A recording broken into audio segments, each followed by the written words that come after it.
जय हिंद दोस्तों। तो आप सभी का स्वागत है हमारे यूट्यूब चैनल गुरुड़ पर। तो आप सभी को नए साल की हार्दिक शुभकामनाएं। तो आज हम लोग स्पेशल टेस्ट नंबर 8 करेंगे। इसके अंदर हम 350 से 400 नंबर के क्वेश्चंस डिस्कस करेंगे। तो आज का पहला क्वेश्चन है कि इसरो की स्थापना कब हुई थी। तो जो इसरो है उसकी स्थापना हुई थी 15 अगस्त 1969 को। 15 अगस्त 1969 को इसकी स्थापना हुई थी इसरो की। और इसरो के वर्तमान जो अध्यक्ष है वो कौन है, के सिवान। अगला क्वेश्चन है रेड डाटा जो बुक है किन जातियों के बारे में जो जानकारी रखती है वो कौन सी जातियाँ होती है, वो होती है संगठापन जातियाँ। यानी संगठापन जो जातियाँ हैं उनके बारे में रेड डाटा बुक जानकारी रखती है।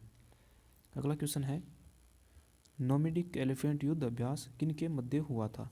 तो जो नोमिडिक एलिफेंट जो युद्ध अभ्यास है वो भारत और किसके मध्य हुआ था, वो था मंगोलिया और भारत के बीच में हुआ था नोमिडिक एलिफेंट युद्ध अभ्यास। अगला क्वेश्चन है, अगले क्वेश्चन पूछा है देश की सशस्त्र सेनाओं का सर्वोच्च कमांडर इन चीफ कौन है। तो जो सेनाओं का जो सर्वोच्च कमांडर इन चीफ होता है वो होता है राष्ट्रपति। यानी राष्ट्रपति को सेनाओं का, तीनों सेनाओं का अध्यक्ष माना जाता है। अगला क्वेश्चन है जापान की मुद्रा क्या है। तो जापान की मुद्रा है येन। येन है वो जापान की मुद्रा है। जो लीरा है वो है टर्की की। लीरा है जो है किसकी, टर्की की। जो टर्की की जो मुद्रा है वो लीरा। टक्का किसकी है, बांग्लादेश की। बांग्लादेश की मुद्रा है टक्का। अगला क्वेश्चन है विश्व व्यापार केंद्र का मुख्यालय कहाँ पर है। तो विश्व व्यापार जो केंद्र है उसका मुख्यालय है न्यूयॉर्क के अंदर। यानी न्यूयॉर्क है उसके अंदर है विश्व व्यापार यानी WTO का जो मुख्यालय है वो है न्यूयॉर्क के अंदर। अगला क्वेश्चन है भारत का केंद्रीय औषधि अनुसंधान संस्थान कहाँ पर स्थित है। जो केंद्रीय औषधि अनुसंधान संस्थान है वो है लखनऊ के अंदर। ये लखनऊ है जो उत्तर प्रदेश के अंदर स्थित है, उसके अंदर है जो केंद्रीय औषधि अनुसंधान है उसका जो मुख्यालय है वो है लखनऊ के अंदर। और इसकी स्थापना हुई थी 1951 के अंदर। अगला क्वेश्चन है भारत का सिलिकॉन वैली कहाँ पर है। तो जो भारत का सिलिकॉन वैली है वो है बेंगलोर के अंदर। बेंगलोर के अंदर भारत का सिलिकॉन वैली है, बेंगलोर को कहा जाता है और बेंगलोर के अंदर स्थित है। अगला क्वेश्चन है संसार में रेलों का सबसे बड़ा जाल किसका है।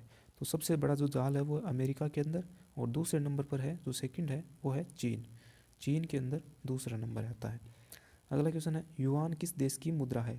तो युआन या रेमन भी बोलते हैं, युआन भी बोलते हैं और इसको बोलते हैं रेमन भी कहते हैं। और ये मुद्रा है चीन की। और जापान की मैंने आपको बताया था, जापान की मुद्रा है येन। अगला क्वेश्चन है भारत के अलावा निम्न में से किस देश की आधिकारिक भाषा है वो तमिल है।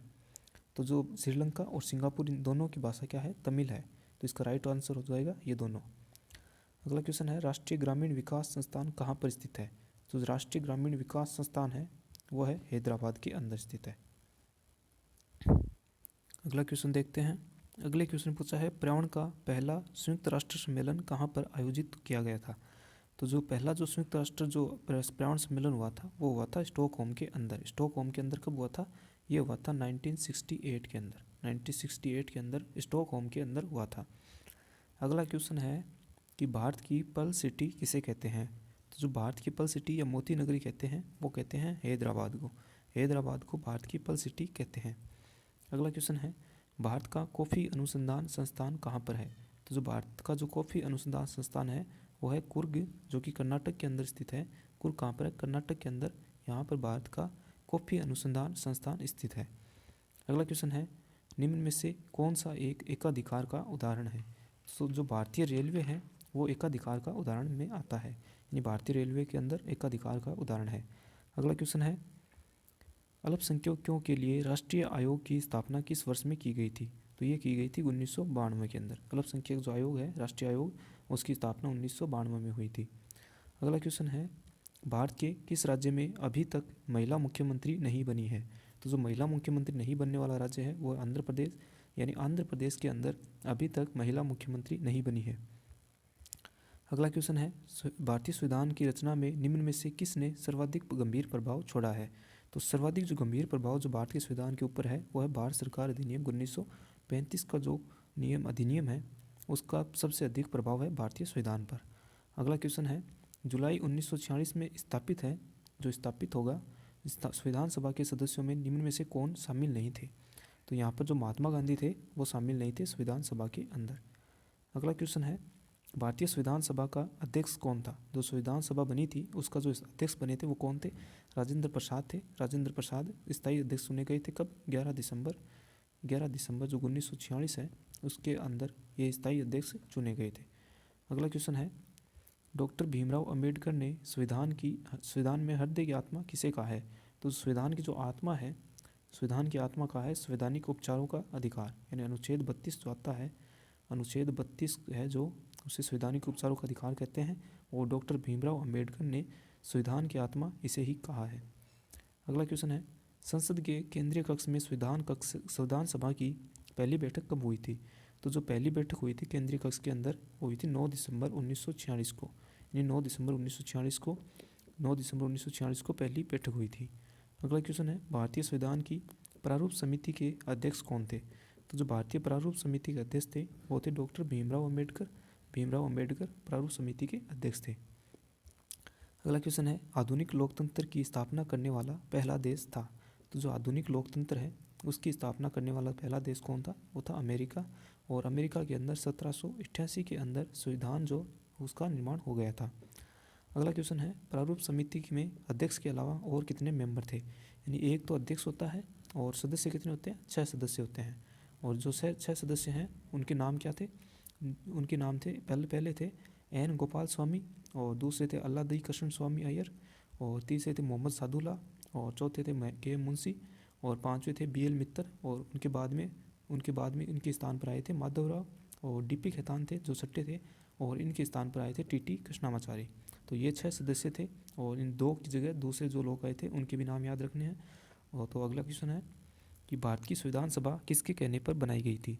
जो भारत की संविधान सभा है वो कैबिनेट मिशन के कहने पर बनाई गई थी, और कैबिनेट मिशन के 3 सदस्य आए थे, वो थे स्टेबर्ट क्रिप्स और पैथिक लॉरेंस, और एक था AV अलेक्जेंडर।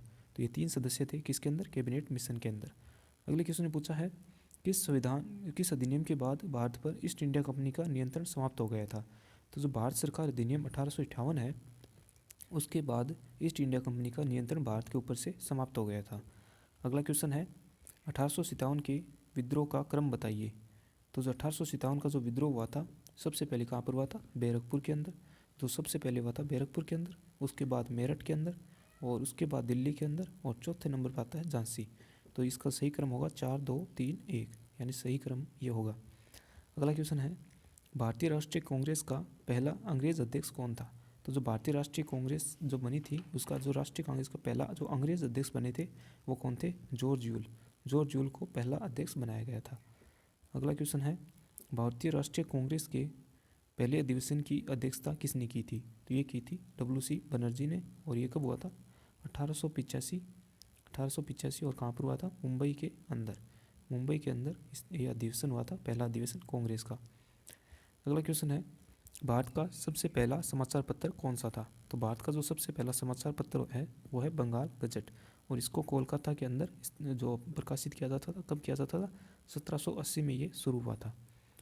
अगला क्वेश्चन है, चंपारण सत्याग्रह कब हुआ था? तो जो चंपारण सत्याग्रह है वो हुआ था 1917 के अंदर, 1917 में हुआ था। और क्यों हुआ था? नील की खेती का विरोध करने के लिए। जो नील की खेती का जो विरोध करने के लिए महात्मा गांधी ने चंपारण सत्याग्रह किया था। अगला क्वेश्चन है, स्वराज मेरा जन्मसिद्ध अधिकार है और इसे मैं लेकर रहूँगा, ये कथन किसके हैं? तो ये कथन है बाल गंगाधर तिलक है, उन्होंने ये वाक्य बोला था कि स्वराज मेरा जन्मसिद्ध अधिकार है और मैं इसे लेकर रहूँगा। अगला क्वेश्चन पूछा है, आर्य समाज की स्थापना कब की गई थी? तो आर्य समाज की स्थापना की गई थी 1875 के अंदर। 1875 में आर्य समाज की स्थापना किसने की थी? स्वामी जो दयानंद सरस्वती थे, स्वामी दयानंद सरस्वती थे, इन्होंने आर्य समाज की स्थापना 1875 में की थी।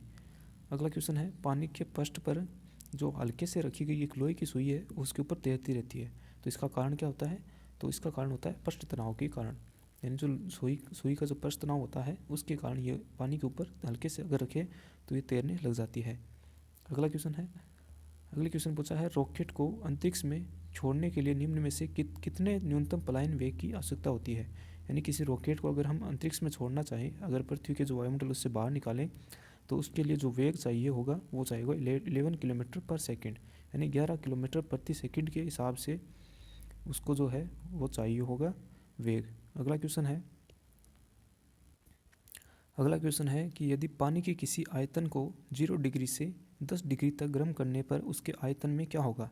यानी अगर हम पानी को अगर 0 डिग्री से अगर 10 डिग्री तक गर्म करें तो क्या क्या होगा। तो इसका जो होगा इसके अंदर आयतन के अंदर क्या होगा। आयतन पहले तो क्या होगा, पहले घटेगा, आयतन पहले घटेगा। कब कब घटेगा, 0 से 4 डिग्री सेंटीग्रेड तक इसका आयतन घटेगा और इसके बाद 4 से 10 डिग्री के बाद इसका आयतन बढ़ने लगेगा। तो इसका पहले घटेगा और इसके बाद बढ़ने लगेगा। तो इसका सही आंसर होगा ये। अगला क्वेश्चन है, बर्फ़ की दो ट्यूब को जो दो क्यूब होती है, ट्यूब नहीं सॉरी क्यूब, यहाँ पर क्यूब होगा, जो क्यूब है उसको आपस में ज़ोर से दबाने पर चिपक जाती है। तो इसका कारण क्या होता है। तो जो क्यूब होते हैं बर्फ़ के जो दो टुकड़े होते हैं उनको अगर हम ज़ोर से दबाएं तो ये आपस में चिपक जाते हैं। तो इनके चिपकने का जो कारण होता है वो होता है सहसंयोजक आकर्षण बल। सहसंयोजक आकर्षण बल होता है जो कि पदार्थों के अणुओं के मध्य लगता है। यानी अणुओं के मध्य जो बल लगता है उसे कहते हैं सहसंयोजक बल और इनके कारण ये चिपक जाते हैं। अगला क्वेश्चन है, एसटीपी है उसके ऊपर गैस के 1 मोल में कितने अणु होते हैं। तो एसटीपी के ऊपर 1 मोल के अंदर कितने अणु होते हैं, 6 × 10⁻23। 6 × 10⁻23 होती है और इसको कहते हैं अवोगाद्रो संख्या। जो अवोगाद्रो संख्या है उसका मान होता है 6 × 10⁻23। अगला क्वेश्चन है, पदार्थ का जो परमाणु सिद्धांत है वो किसने दिया था। तो जो पदार्थ का परमाणु सिद्धांत है वो दिया था डाल्टन ने। जो डाल्टन था इन्होंने पदार्थ का परमाणु सिद्धांत दिया था। अगला क्वेश्चन है, मोमबत्ती का जलना कैसी प्रक्रिया है। तो जो मोमबत्ती का जलना प्रक्रिया कैसी प्रक्रिया है ये हमें बताना है। तो इसका जो ऑप्शंस है, ऑप्शंस में इसका जो है ऊष्माक्षेपी प्रक्रिया होती है। जो मोमबत्ती जलती है तो ये ऊष्मा का क्या करती है, उत्सर्जन करती है। उत्सर्जन करती है उसे कहते हैं ऊष्माक्षेपी। ऊष्माक्षेपी जो कहते हैं उत्सर्जन करते हैं तो उसे ऊष्माक्षेपी कहते हैं। तो मोमबत्ती का जलना एक ऊष्माक्षेपी प्रक्रिया है। अगला क्वेश्चन है, माइटोकॉन्ड्रिया में कौन सी प्रक्रिया होती है। तो माइटोकॉन्ड्रिया है उसके अंदर कौन सी जो प्रक्रिया है इनमें से कौन सी प्रक्रिया होती है। तो ये होती है कोशिकीय श्वसन। यानी माइटोकॉन्ड्रिया कोशिकीय श्वसन का भी कार्य करता है और इसके बाद इसके अंदर ऊर्जा का निर्माण यानी एटीपी का निर्माण। Sorry guys for disturbance. तो जो अलार्म था वो बज गया था। तो अगला क्वेश्चन है कि किसकी उपस्थिति के कारण जो पादप कोशिका है और जंतु कोशिका है उसके अंदर अंतर पाया जाता है। तो जो पादप कोशिका और जंतु कोशिका के अंदर जो अंतर पाया जाता है वो पाया जाता है किसके कारण, कोशिका भित्ति के कारण। तो इसका जो राइट आंसर होगा वो हो जाएगा कोशिका भित्ति। तो कोशिका भित्ति जो पादप कोशिका में है वो कोशिका भित्ति क्या होती है, कोशिका भित्ति प्रेजेंट होती है। कोशिका भित्ति है वो पादप कोशिका के अंदर होती है। किसके अंदर होती है, पादप कोशिका के अंदर होती है प्रेजेंट। किसके अंदर, पादप के अंदर होती है। ठीक है। अगला क्वेश्चन है, जीवों की संरचनात्मक और क्रियात्मक इकाई कौन सी होती है। तो जो जीवों की संरचनात्मक और क्रियात्मक इकाई होती है वो होती है कोशिका। और कोशिका से ऊतक बनते हैं, ऊतक से अंग बनते हैं और अंग से अंगतंत्र बनता है। ठीक है। अगला क्वेश्चन है, डंबलाकार द्वार कोशिकाएं किस में होती है। तो जो डंबलाकार द्वार कोशिकाएं होती है वो किसके अंदर होती है, वो होती है गेहूँ के अंदर। यानी गेहूँ जो एक बीजपत्री जो पादप है उसके अंदर होती है डंबलाकार कोशिकाएं। तो गेहूँ के अंदर होती है और ये एक बीजपत्री होता है। ठीक है। अगला क्वेश्चन है, सबसे बड़ा एक कोशिकीय जीव कौन सा है। तो सबसे बड़ा जो एक कोशिकीय जीव अभी तक जो खोजा गया है वो कहाँ पर खोजा गया है, मेरियाना ट्रेंच के अंदर खोजा गया है। और एक कोशिकीय सबसे बड़ा जीव है अमीबिया। अमीबा है वो सबसे बड़ा एक कोशिकीय जीव है जो मेरियाना ट्रेंच जो मेरियाना गर्त है उसके अंदर खोजा गया है। अगला क्वेश्चन है, ग्लूकोज किसका एक प्रकार है। तो जो ग्लूकोज होता है वो किसका प्रकार होता है, 100 जो शर्करा होती है उसका प्रकार है ग्लूकोज। अगला क्वेश्चन है, शरीर में तुरंत ऊर्जा पाने के लिए हमें क्या करना चाहिए। तो शरीर में जो तुरंत ऊर्जा हमें अगर लेनी है तो उसके लिए हमें शरीर में तुरंत ऊर्जा प्राप्त करने के लिए हमें ग्लूकोज का सेवन करना चाहिए। अगर हम ग्लूकोज ले लेते हैं तो हमें तुरंत ऊर्जा मिल जाती है। और अगर वैसे पूछे तो कार्बोहाइड्रेट इसका सही आंसर होगा। यानी कार्बोहाइड्रेट लेने पर भी हमें तुरंत ऊर्जा प्राप्त होती है। अगला क्वेश्चन है वो लास्ट क्वेश्चन है कि गाजर का रंग किस कारण से होता है। यानी जो गाजर का जो रंग होता है जैसे कि लाल होता है, नीला होता है, तो जो गाजर के रंग होते हैं वो किस कारणों से होते हैं, तो होते हैं कैरोटीन के कारण। कैरोटीन जो होती है उसके कारण जो इसका जो वर्णक होता है वो कैरोटीन होता है और इसके कारण गाजर का रंग क्या होता है, गाजर का रंग पाया जाता है किसके कारण, कैरोटीन के कारण। तो ये थे अपने 400 क्वेश्चन आज कंप्लीट हो चुके हैं। तो ये वीडियो आपको कैसे लग रहे हैं हमें कमेंट सेक्शन में ज़रूर बताएं एंड वीडियो को ज़्यादा से ज़्यादा शेयर करें एंड चैनल को सब्सक्राइब करें and thanks for watching this video.